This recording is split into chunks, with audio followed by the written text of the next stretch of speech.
Well, good morning and happy Mother's Day. We hope if you have joined us that you're having a blessed Mother's Day morning, that you'll be blessed throughout the day. And here this morning on Mother's Day 2020, we wanted to begin with a song, a tribute to mothers.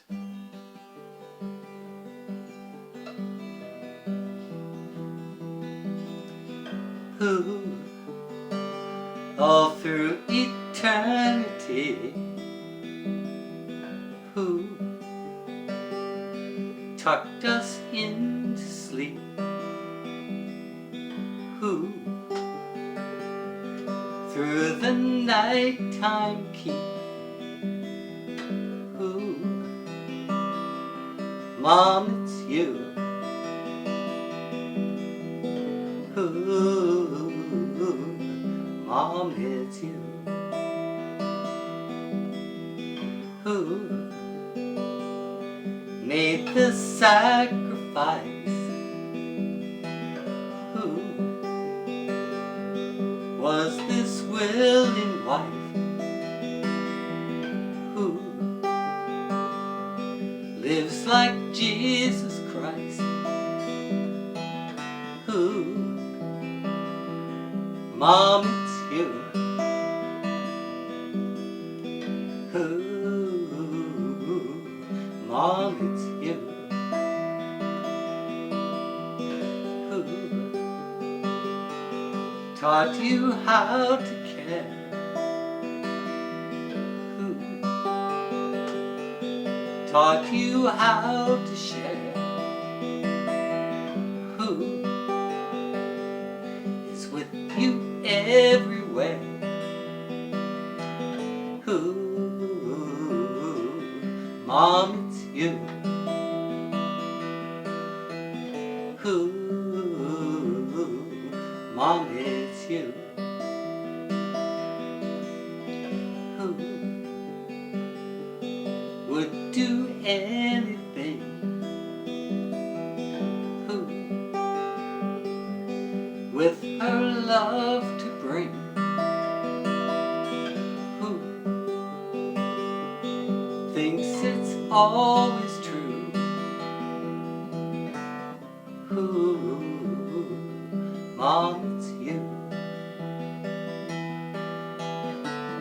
who, Mom, it's you, who, Mom, it's you.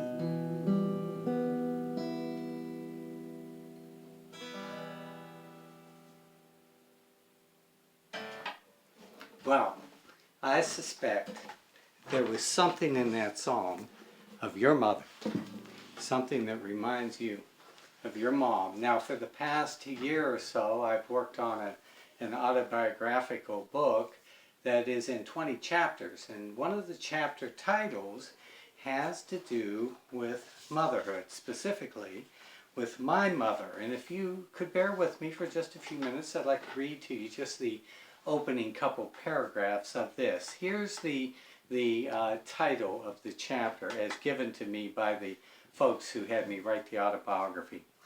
What was your mom like when you were a child? And it's subtitled Childhood Recollections of My Mother. Our family was scheduled for a portrait at a local studio that day, and I was sick.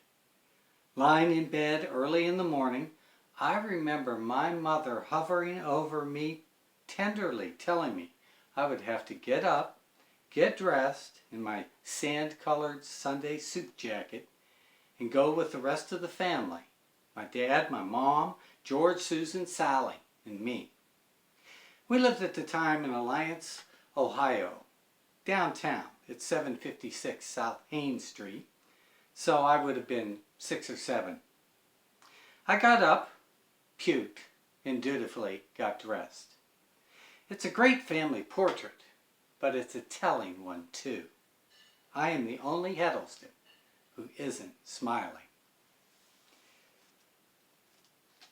God made mothers to hover over sick kids.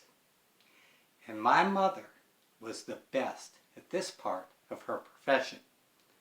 Soft-spoken, encouraging, and sweet, she was always there watching over her children. Whether our maladies were physical or later in life emotional, Mom was there with 2 Orange Bear children's aspirin, with the Vicks Vapo Rub, with Methylate or Mercurochrome for our little cuts, with butter for burns, baking soda and salt for toothpaste, an old t-shirt or handkerchief of Dad's to keep the Vicks off the sheets. Our mother came to the rescue like a well-equipped first responder, soothing, counseling, consoling, healing. It is amazing to me how God put childhood illnesses first in my heart when I was asked to remember my dear mother. This Sunday is Mother's Day 2019, a year ago. So I cannot think of a better time to pen this chapter of my life. My memories of my mother may sound like something from a bygone era, and sadly, in many cases across America, that is true.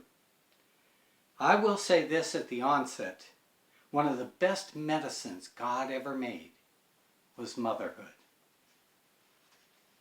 Here's a picture of my mom and dad taken about 1944. Dad, of course, a young sailor, and he was on the USS Santee, a carrier that was taken, that later would take a direct hit by a kamikaze. And there's my mom, Iris Siegel was her maiden name. Her dad, Jewish. And I thought it might be good for you to see one of the last pictures ever taken with my mom and me. And that was taken at a restaurant in her hometown when she was in assisted living and still able to go out and have breakfast with us. Well, I know if you're a mother, or I hope if you're a mother, you are being honored today. Because the commandment doesn't only say, honor thy mother and father, and this will guarantee you a long life, but it also says that we are to listen to our parents, that our mother's teaching and comfort and love will be like a garland around our necks. So again, if you're a mom, happy Mother's Day. And if you're the child of a mother who is still with us, you best be blessing her on this very special day, and hopefully, according to the Word, every day. Amen? Amen.